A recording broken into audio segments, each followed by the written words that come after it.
हम यासिर हमीद से बात करें, फॉर्मर टेस्ट क्रिकेटर है, वो हमारे साथ मौजूद है और माजिद भट्टी साहब ने भी हमें ज्वाइन कर लिया है, सीनियर स्पोर्ट्स एनालिस्ट हैं।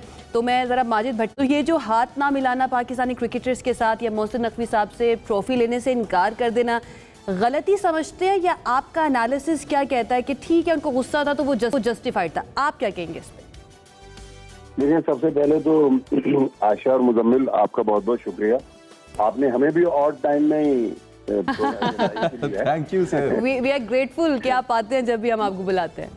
देखिए, क्रिकेट जो है ना, ये तो जेंटलमैन गेम कहलाता है और इसकी जो रिवायात है कि जेंटलमैन को अगर हम उर्दू में तर्जुमा करें कि शुरफा का गेम, और जिसकी एक बड़ा ट्रेडिशनल किस्म की रिवायात है। हाथ मिलाना कोई कानून में नहीं लिखा, लेकिन एक एथिक्स है ना।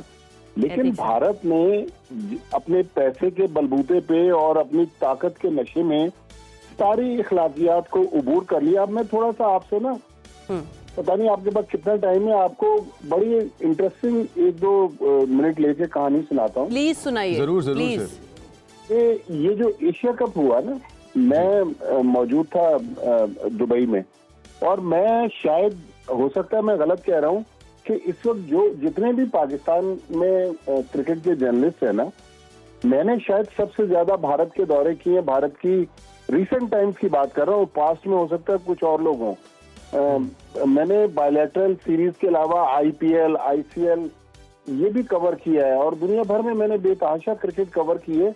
लेकिन इस बार मैंने सितंबर में जितनी नफरतें अपने भारतीय दोस्तों में देखी, शायद पहले नहीं थी। मैं बहुत दफा भारत गया, हमारे उनसे फैमिली टर्म्स है, हमारे त्योहारों पर, ईद पर वो लोग हमें मैसेजेस भेजते हैं। हम उनके जो होली या दिवाली के जो त्योहार होते हैं, हम भी उनसे पैगामात का तबादला करते हैं। लेकिन इस बार जो मैंने मनाजिर देखे, ये आपसे आज मैं पहली बार शेयर कर रहा हूँ कि ये मनाजिर मैंने भारतीय दोस्तों के साथ पहले नहीं देखे। उन्होंने हमसे, आपकी इजाजत से भट्टी साहब, इतनी डीप चली गई। भट्टी साहब आपकी इजाजत से मैं भी एक चीज ऐड करना चाहूंगी। I completely agree with you. मुझे 4 मरतबा भारत जाने का मौका मिला है, और लास्ट टाइम मैं गई थी 2016 में T20 वर्ल्ड कप मोहाली में कवर करने के लिए। पाकिस्तानी टीम तब तक आउट हो चुकी थी।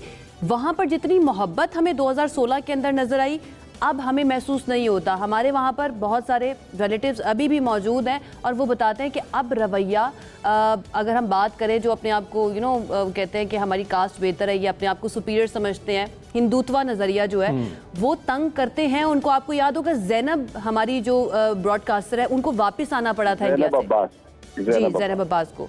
जी, तो ये तब्दीली आपने कब से महसूस करना शुरू की भारत या भारतीय दोस्तों के साथ? अच्छा, आपने 2016 की बात की ना, मैं 2016 में भी मैंने कलकत्ता में पाकिस्तान भारत के मैच को कवर किया। फिर हम लोग मोहाली आए। बिल्कुल आपने सही कहा कि पाकिस्तान बाहर हो गया था। फिर हम दिल्ली गए, दिल्ली में हमने फाइनल कवर किया।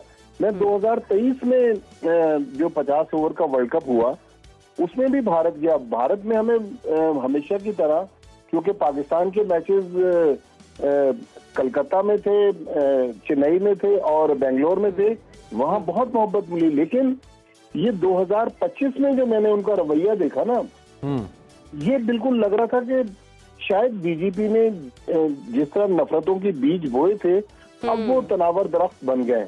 बिल्कुल भट्टी साहब, poke behind and cry when you get indoctrination अब हमें नजर आती है। Clear indoctrination. We're about to go on a short break again and आपका जो कमेंट है, क्रिकेटिंग वर्ल्ड के अंदर इमोशंस की कितनी जगह और किस तरह के इमोशंस होने चाहिए और किस तरह के इमोशंस नहीं होने चाहिए? Let's conclude this, concluding remarks Yasir.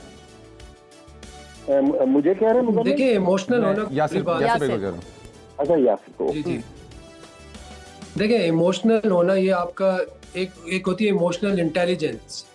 ठीक है, तो इमोशनल इंटेलिजेंस भी बड़ी जरूरी चीज है। आप अगर ये भी देखें ना कि इनकी तो इमोशनल इंटेलिजेंस बिल्कुल ही खत्म हो गई है जी, और इमोशंस होना पे खत्म बहुत, हाँ, मैं कहता हूँ इमोशनल होना अच्छी बात है। अपने मुल्क के लिए आप इमोशनल हो। Patriotism is different thing and politically politicise something and doing that is different thing which give a very ugly optics for upcoming days। तो ये तो मैं समझता हूँ कि आप ये देख लें, जो प्लेयर्स इस टीम में होंगे वो अपनी जगह ना जरूर पशेमान होंगे। इस तरह भट्टी साहब ने बात की, इन्होंने हमारे मैं छोटा था तब से ये कवर करते आ रहे हैं माशाल्लाह। He is the most senior बहुत जर्नलिस्ट। बेहतरीन यासिर, अच्छा, इससे आपने- ये भी पता चलता है कि आपकी पॉलिटिकल इंतजामिया या फिर आपकी जो गवर्नमेंट्स हैं उनके तब्दील होने से, उनकी पॉलिसीज तब्दील होने से जितनी ज़्यादा तब्दीली आपके अंदर आती है वो हमने देखा है अपनी ज़िंदगियों के अंदर होते हुए। बहुत शुक्रिया यासिर हमें ज्वाइन करने के लिए। भट्टी साहब, मुख्तसर वक्त, लेकिन आपने मुख्तसर वक्त में अच्छी कहानियाँ हमें सुना दिया। Thank you so much join Thank you करने के so लिए।